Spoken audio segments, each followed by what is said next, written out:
Okay, real world, this is how disruptive the pandemic was. Today we are going to show you a guitar I was excited about 2 years ago. This is the Eric Johnson Virginia Strat from Fender. We ordered it in June of 2021 and it just arrived March of 2023.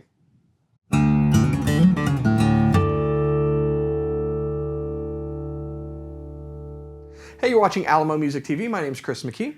And I'm Cooper Greenberg. And we're here with Alamo Music Center in San Antonio, Texas. You can find us online at alamomusic.com. If you are new to the channel, make sure you subscribe, you turn on notifications, and you like these videos. And if you want to support the channel, other than doing that, you can check out our spring store link below for custom swag and check out our podcast, the Fretboard Confessional, wherever you get your podcasts. True story. So this took forever to get in. Yeah. And when I saw it hit the loading dock today, I was like, I had forgotten about it. Like, I was so pumped when these were announced and we were able to order them. And I actually had to go back and look. I'm checking the PO. When did we order this? June 2021.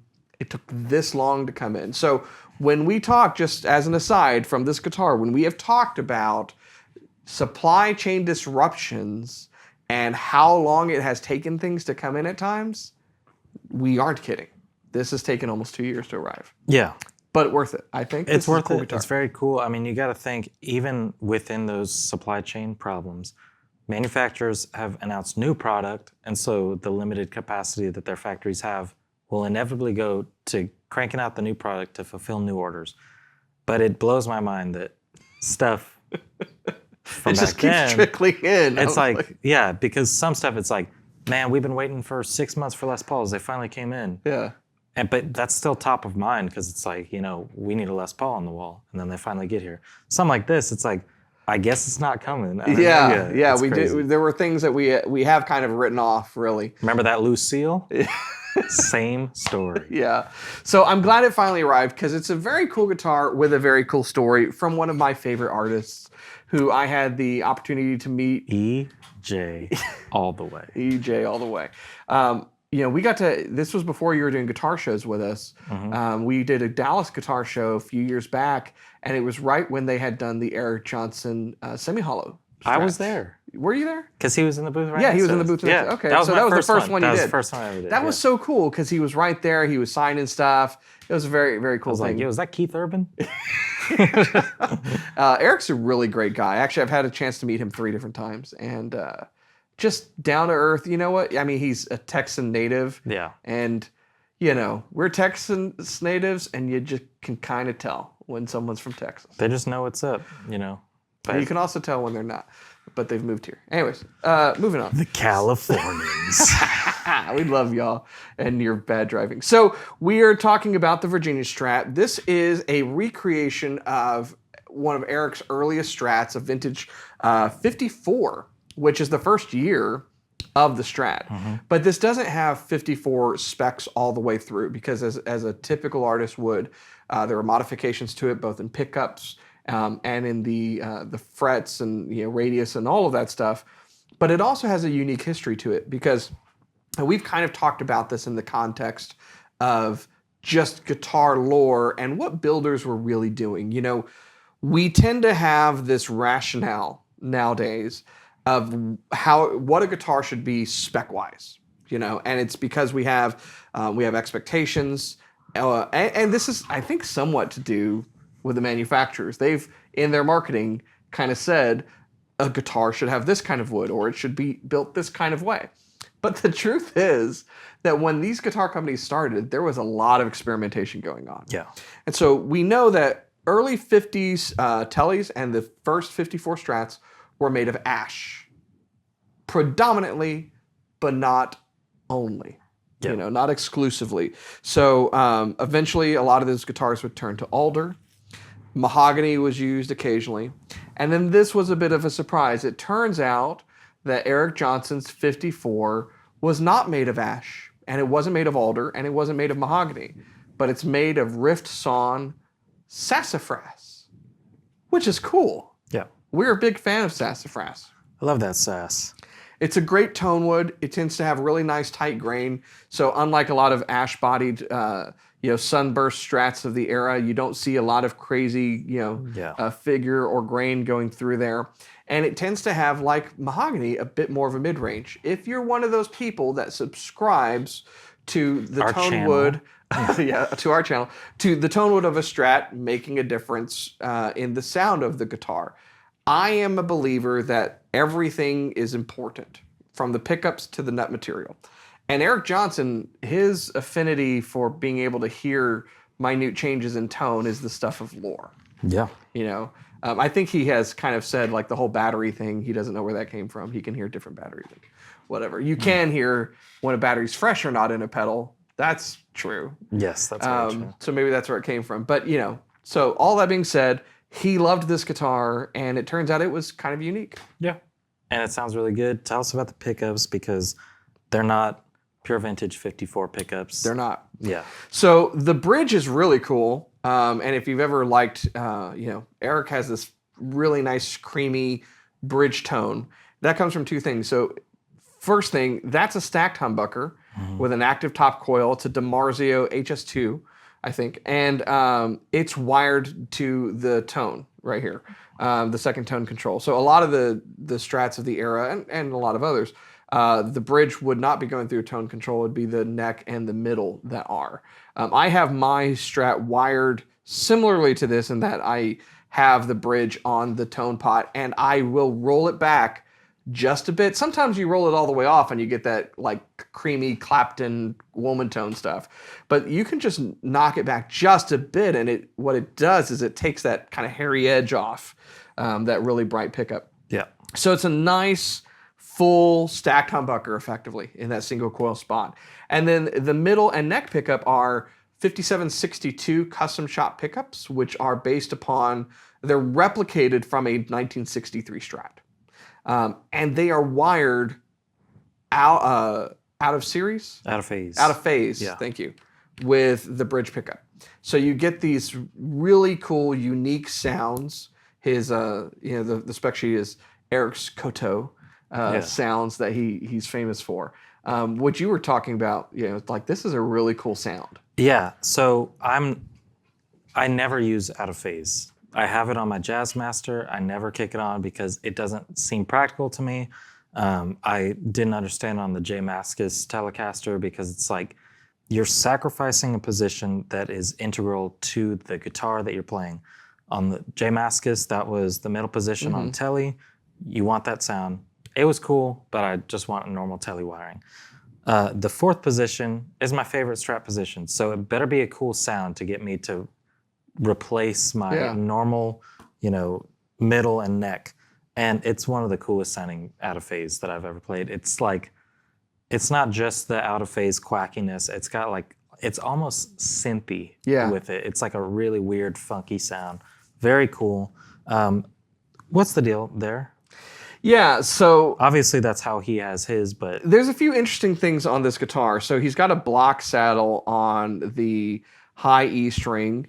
There's some, versus the bent steel on the others. We talked about like his ears and kind of what he likes and listens to. And the blocks, this goes back to like a lot of people are like, oh, it's just the pickups. That's such crap. Sorry, but you guys are so full of crap if you think it's like, I will appreciate there's a guy, I forget his name. Okay, forgive me. He did an experiment where he mounted a Tele bridge pickup to a table, mounted the strings over on another table, so there's just space in the middle, and he's like strums it, and then he strums a Tele, with the same pickup presumably, and goes, well, they sound about the same to me. And I have listened to that video repeatedly because people were like, see, they sound the same, and I'm like, they do not sound, to me, they do not sound the same. Anyways. Saddle material matters, okay? So a block saddle changes the tone of the string more so than a bent steel saddle does. And to my ear, I think it takes just that really kind of sharp edge off the treble. So I think that's what's going on. There's some other things that we noticed too, like the headstock is very softened right here on this edge. It's not sharp like most Strats. So if you want to play behind the nut, Yeah. you're good to go. There's a guy named Mayer that did a similar thing with another company. The mayor of Easttown. Yeah, the Mayor of Easttown. This one does have a string tree, and I bring that up because if you are a fan of the original Eric Johnson Strat, which I am, then you'll know that there are no string trees on that guitar. So this is not exactly like those guitars with a different body. It is its own thing. And so it has a string tree. It doesn't have as much of a back angle, but it does have more of a back angle than a typical Strat. So it's got its uniqueness, its unique pickups, and a very cool sound. So, Very cool sound. I like it. So let's listen. yeah, let's take a listen.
All right, so there you have it. The finally arrived Fender Eric Johnson Virginia Stratocaster, which is unique in his offerings because he's got a few with Fender. They started this out actually as a custom shop. All the way back in 2020 was when this was announced, by the way.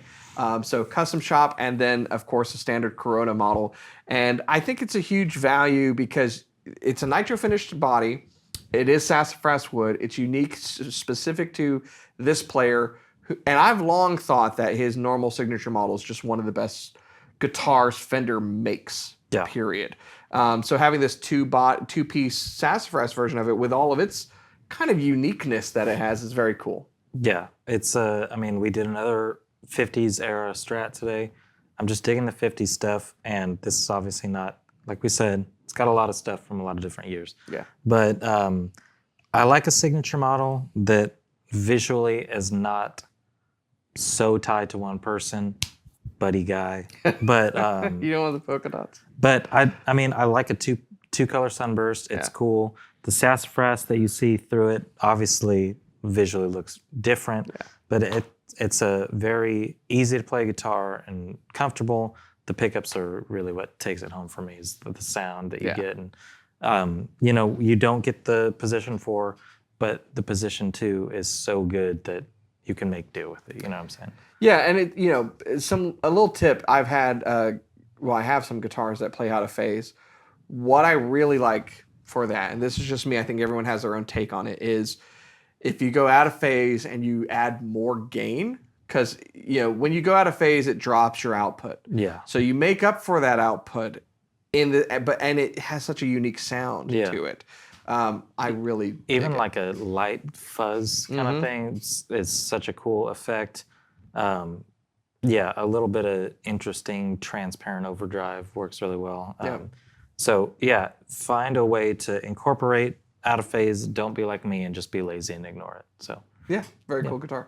So if you are interested in this guitar that has taken almost 2 years to arrive, you should go to AlamoMusic.com. They grew the sassafras on this one when I put the order in, so it's fresh. No, it's old growth. They were demolishing a house and they found it. It was underneath the bottom cushion of a couch. Just kidding. I don't know. That's sassy. No, but seriously, are we going to get another one? Probably not for a very long time. See in 2 years. Yeah. So I'm excited that we have it. It needs to go to a good home. So if you're an Eric Johnson fan like I am, then you should definitely check this guitar out. With all of its unique offerings that, by the way, Fender didn't really talk about and nobody else really talked about, like the headstock and the saddle and go figure. Anyways, so there you have it. You want to go to our website and you can chat live with someone, get all the details, all the dirty deets on this fantastic guitar. And if you're new to our channel, by the way, you should do a few things. You should subscribe, you should like, and you should comment below and tell us what you think about this guitar. And I think it was worth the almost 2 year wait. So let us know what you think. So check us out and we'll see you next time. Bye.